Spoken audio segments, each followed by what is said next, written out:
میرے حبیب کریم سید عالم صلی اللہ علیہ وسلم نے فرمایا، اللہ کریم نے بندے کو، مخلوق کو پیدا کرنے سے پہلے جو تحریر سب سے پہلے لکھی تھی نا، اللہ نے اپنے پاس جو جملے سب سے پہلے لکھے تھے بندے بنانے سے بھی پہلے،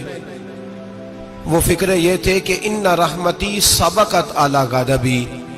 رب کریم نے لکھا تھا بے شک میری رحمت زیادہ ہے، میرا غضب زیادہ نہیں ہے۔ اس نے لکھا تھا کہ میری رحمت ہمیشہ میرے غضب پر غالب رہے گی، غلبہ رحمت کا ہے۔ سنیں بڑی پیاری حدیث، بڑی خوبصورت حدیث، کنز المال میں دیگر کتب احادیث میں ہے۔ حضرت ابو ہریرہ رضی اللہ تعالیٰ عنہ فرماتے ایک بابا جی نبی پاک کی بارگاہ میں آئے، اور جب وہ واپس جانے لگے تو میں نے عمر پوچھی تو عمر تھی 96 سال۔ کہتے ہیں بزرگ جب آئے نا تو یہ بھویں جو ہے نا ان کی سفید ہو کے تو یوں آنکھوں پہ آ گئی، بڑی چھڑی بابا جی نے پکڑی ہوئی اور دونوں ہاتھ پکڑ کے نا چھڑی کے اوپر جھکے ہوئے ہیں ایک جانب، قربان جاؤں۔ کہتے ہیں جب وہ بزرگ مسجد میں داخل ہوئے تو میرے رسول نے کھڑے ہو کے استقبال فرمایا، کھڑے ہو، اور نبی کریم صلی اللہ علیہ وسلم نے آگے بڑھ کے بابا جی کو بازو سے پکڑا اور بٹھایا، حضور بیٹھ گئے۔ کہا بزرگوں کیسے آئے ہو؟ تو کہتے ہیں وہ بابا جی بات کرتے تو آنکھ کھول کے پہلے حضور کا چہرہ دیکھتے، پھر وہ بات کرتے تو ان کے لب و لہجے کے اندر بڑی پریشانی، بڑی تکلیف، بڑی مایوسی۔ عرض کرنے لگے یا رسول اللہ، حضور زندگی ساری گناہوں میں بیت گئی ہے، حضور غلطیاں ہی غلطیاں، یاد ماضی عذاب ہے، یا رب چھین لے مجھ سے حافظہ میرا۔ اے اللہ کے رسول بڑی لمبی فہرست ہے، پاپ ہی پاپ ہے، کالے سیاہ دفتر ہے۔ یا رسول اللہ صلی اللہ علیہ وسلم جب پلٹ کے دیکھتا ہوں حضور مجھے نیکی دکھائی نہیں دیتی۔ حضور اس عمر میں آپ کا ایک صحابی ملا ہے، اس نے بات سمجھائی ہے تو تھوڑا خیال آیا ہے، لیکن یا رسول اللہ صلی اللہ علیہ وسلم اب میرا وجود بیکار ہو گیا ہے، حضور بوڑھا ہو گیا ہوں۔ تین باتیں کہیں بزرگوں نے اور نرالی کہیں، کہنے لگے یا رسول اللہ صلی اللہ علیہ وسلم، حضور اب تو میری کمر بھی سیدھی نہیں ہوتی کہ میں نماز ہی صحیح ادا کر سکوں، بوڑھا ہو گیا ہوں۔ یا رسول اللہ صلی اللہ علیہ وسلم اب میرے اندر طاقت نہیں کہ میں محنت مزدوری کر کے صدقے اور خیرات دے سکوں۔ یا رسول اللہ صلی اللہ علیہ وسلم اب میں تلوار لے کے جہاد بھی نہیں کر سکتا، حضور نہ میں لمبی نمازیں پڑھ سکتا ہوں، آقا نہ میں صدقات و خیرات دے سکتا ہوں، محبوبہ نہ میں دین کے لیے کوئی جہاد کر سکتا ہوں، بیکار وجود ہے، بیکار بیکار وجود کو تو گھر والے برداشت نہیں کرتے، بچے دعا کرتے ہیں یا اللہ ابا جی کو پردہ دے دے، اماں کو پردہ دے دے، بیکار ہو گیا ہوں اور آج آیا ہوں تو مجھ بیکار کو میرا رب قبول کر لے گا؟ آج کلمہ پڑھوں تو بیکار ہوں، کسی کام کا نہیں، نہ نماز نہ صدقات نہ جہاد، قبول کر لے گا؟ حضرت ابو ہریرہ فرماتے ہیں جیسے برسات میں بارش کی جھڑی لگتی ہے، یوں مصطفیٰ کی آنکھوں سے جھڑی لگ گئی، حضور کھل کے روئے، کھل کے۔ اور میرے حبیب پاک نے فرمایا بزرگوں بڑے مجاہد ہیں، دین کے لیے جہاد کرنے والے بڑے ہیں، رب کریم کو آپ کی تلوار کی اتنی حاجت نہیں، اور فرمایا اس کے خزانے کوئی خالی تو نہیں کہ آپ ہی گویا صدقہ دیں گے تو بھرے جائیں گے، اور فرمایا پھر رب کریم کی شان میں اضافہ نہیں کرتی عبادتیں، وہ تو بندے کو نفع دیتی ہیں۔ میں بزرگوں نہ آپ جہاد کریں نہ آپ صدقات دیں، لا لمبی نمازیں پڑھیں، آپ صدق دل سے آ جائیں، اللہ کے رسول کا وعدہ ہے رب آپ کو بغیر حساب کتاب جنت عطا فرما دے گا۔ آنا تو شرط ہے کہ نہیں؟ آئیں تو صحیح، نہ پہنچے تو صحیح، آ جائیں، اس کو نہیں عادت صدقات و خیرات کی، جہاد کی، تبلیغ، آئے تو صحیح نا۔ ان العبد اذا اعترف ثم تاب تاب اللہ علیہ، میرے حبیب نے فرمایا بندہ جب رو کے کہتا ہے نا یا اللہ غلطی ہو گئی معاف کر دے، فرمایا میرا مالک اسے فوراً ہی معاف فرما دیتا ہے۔ تو آ تو صحیح، تو آتا ہی نہیں،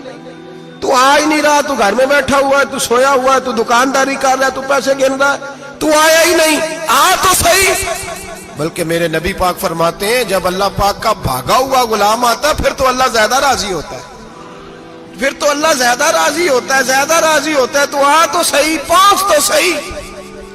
بلکہ صوفیاء تو اور بات کرتے ہیں، وہ کہتے ہیں تو کبھی بھول کے بھی رب رب کرے تو اللہ تو اسے بھی قبول کر لیتا ہے،